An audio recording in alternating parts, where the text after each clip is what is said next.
Yellow media శ్లోకాలు పెడుతుంది, అరచి గీపెట్టి మరీ రోదిస్తుంది.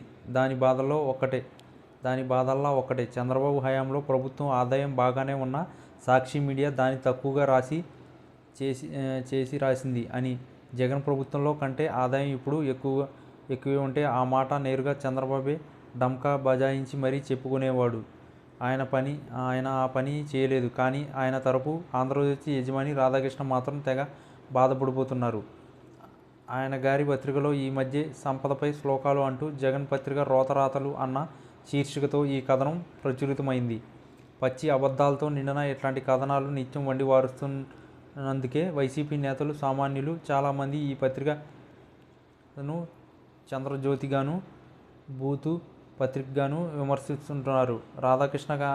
రాధాకృష్ణ కానీ ఆయన సంపాదక బృందం కానీ ఒకే ఒక ప్రశ్నకు సమాధానం చెబితే అందరం ఆయన కథనాలు సరైనవేనని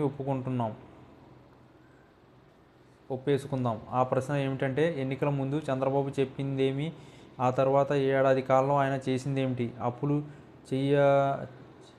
చేయబోను, సంపద సృష్టి నాకు తెలుసు, సూపర్ సిక్స్తో పాటు ఎన్నికల హామీలన్నీ అమలు చేసి చూపిస్తా అని ఎన్నికల ముందుకు ఒకటికి 10 సార్లు హామీ ఇచ్చిన ఈ పెద్ద మనిషి అధికారంలోకి వచ్చిన తర్వాత గల్లా పెట్టి ఖాళీగా కనబడుతుంది ఉంది. అప్పులు పుట్టడం లేదు. సంపద సృష్టించే మార్గం ఉంటే చెవిలో చెప్పండి. అప్పులు చేసి సంక్షేమానికి ఖర్చు చేయలేను అని ప్లేటు ఫిరాయించిన విషయం తెలుగు రాష్ట్ర ప్రజలందరికీ తెలిసిన విషయమే. రాధాకృష్ణ భాషలో వీటిని శ్లోకాలు అంటారా, లేదా ఆయన రాసినట్లే చంద్రబాబు హయాంలో ఆదాయం ఎక్కువ ఉందని కాసేపు అనుకుందాం. అట్లాంటప్పుడు చంద్రబాబు ఖజానా ఖాళీగా కనబడుతుంది అని ఎందుకు అన్నట్లు? పైగా అప్పుల కోసం ఏకంగా ఖజానానే తనఖా పెట్టి చరిత్ర సృష్టించడం ఎందుకు?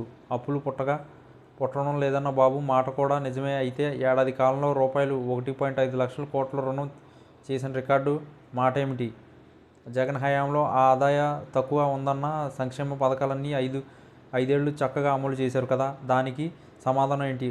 ఓడరేవులు, మెడికల్ కాలేజీలు, గ్రామ సచివాలయాలు, రైతు భరోసా కేంద్రాలు, విలేజ్ క్లినిక్, పాఠశాలలో నాడు నేడు ఇలా బోలెడెన్నో అభివృద్ధికి ప్రజలు కళ్ల ముందే నిలిపారు కదా. అయినా సరే జగన్ ఎప్పుడు బేద అరుపులు అరవలేదే.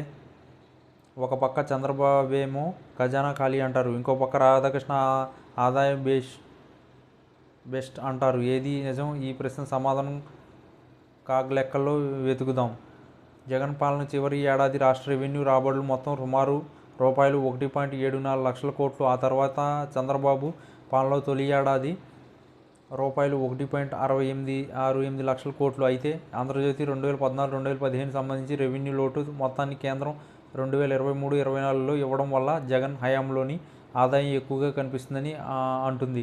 అదే నిజం అనుకుందాం. అప్పుడు కూడా కేంద్రం నుంచి రాష్ట్రానికి రావాల్సిన నిధులు సమర్థంగా రాబట్టడంలో జగన్ ప్రభుత్వం విజయం సాధించినట్లే అవుతుంది కదా. 5 ఏళ్లు కేంద్రంలో భాగస్వామిగా ఉన్న 10,000 కోట్ల రూపాయలు మొత్తం కూడా ఈ కేంద్రం నుంచి రాబట్టుకోలేని అసహాయ పరిస్థితిలో చంద్రబాబు ఉన్నట్లు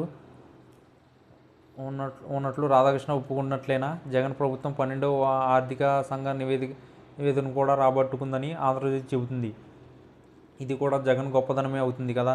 ఈ స్థాయిలో కేంద్రం నుంచి చంద్రబాబు నిధులు ఎందుకు తెచ్చుకోలేకపోతున్నారు? ఈ రెండింటిని మినహాయిస్తే జగన్ హయాం చివరి ఏడాది వచ్చిన రాబడి 1.61 లక్షల కోట్లని, చంద్రబాబు తన తొలి ఏడాదిలో ఆదాయం రూపాయలు 1.68 లక్షల కోట్లు అని ఆ పత్రిక తెలిపింది.